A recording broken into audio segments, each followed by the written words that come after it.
Tammy was raised by loving parents and attended Sunday school regularly. But her seemingly perfect life took a sudden turn at a very early age. I had a next-door neighbor that, because I always wanted to be alone and play, and my dad built a playhouse for me, he kind of took that as an advantage to try to come in and do some damage to my life. And childhood abuse started when I was 4, sexual abuse. My parents called the police and they said, well, she's too young to testify, because I was 4. And they said, well, they didn't want to put me on the witness stand to testify against my neighbor, so it just kind of went away. And I just kind of, what do you do? And then when it happened again, I told, and it's like, it's not that they didn't believe me, it's they didn't know what to do, or you just, because these are your neighborhood friends, these are the people you grow up with. The abuse continued until Tammy was 16 years old. Tammy struggled to cope with her secret and her pain. Being part of a church, I couldn't, to me it was not an option to run to drugs or alcohol, so I ran to food. And that became my safety, that became my comfort. And the more I ate, the more I wanted nothing to be with people. And then the bullying started at school, by my teachers, by my bus drivers, by my friends. And it's like, then I started making fun of myself, because I'm not giving you the option to do that, so I'm gonna do it myself. And I put up the Great Wall of China around myself, because you're not getting in. But inside that wall was a scared young teenage girl battling insecurities and deep depression. And I actually wrote my Sunday school teacher a note and asked her, if I still serve God and I commit suicide, am I going to hell?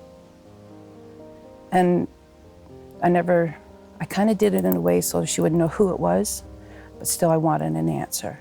And I carried that all of my life.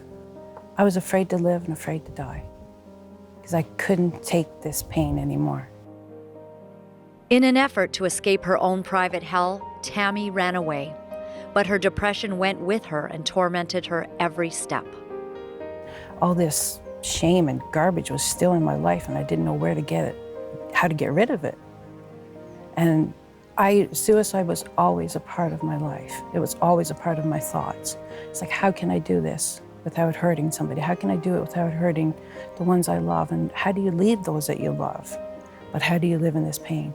So there was a constant torment in my mind all the time, and I couldn't get rid of it. Tammy continued to eat as a form of self-medication, but it only led to more serious health problems. I had a surgery that went bad, and I was in constant pain. I didn't know where to turn, and I was over-medicating myself with medication, and just to the point that the doctor said, there's nothing else we can do. You have to live the rest of your life like this. And I couldn't. I just didn't feel that I should live this way. And I decided that I just couldn't. And I decided that this was going to be the end. And I wrote a note to my family, and I wrote a note to my employer, resigning my position, and I took everything that I could find. Tammy took an excessive amount of pills, hoping that it would finally end her suffering. My sister noticed that something was just different from me, and she came to get me and brought me to the hospital, because the medication did the reverse. I overdosed on sleeping pills, and I stayed awake for 3 days. And the doctor looked and said, I don't understand how you can actually be alive. My liver, my heart, my lungs, every part of my body was absolutely amazing and remarkable. They didn't understand how I could ingest so much medication and still live. And my sister looked at him, she said, but you don't know God. A failed suicide attempt left doctors shaking their heads, but the miracle gave Tammy a second chance, as well as the wake-up call that everyone needed.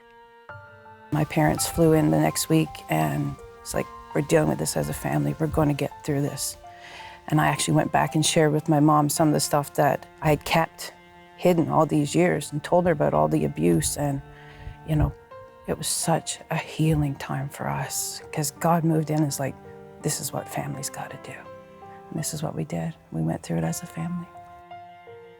Tammy was ready to move towards recovery, but didn't know where to take the first step. That's when she heard about Teen Challenge. The first few months, you don't even know if you're coming or going. And then you start to deal with what brought you here. Not the drugs, not the alcohol, those are just symptoms, but to deal with what God wants to deal in you, oh my heavens. I'm not saying you should extend the program, but it really takes this amount of time to really get to your junk and to let God heal it all. Teen Challenge gave Tammy the time and space she needed, and from there, God did the rest. I know what freedom is like. Not just freedom from addiction, but freedom from fear and freedom from guilt. Like the memories that I had to work on, they don't hurt. They're just, the memory is there. And I thank God that the memory is there, but they don't hurt. Through the love of Jesus, Tammy was finally able to love herself.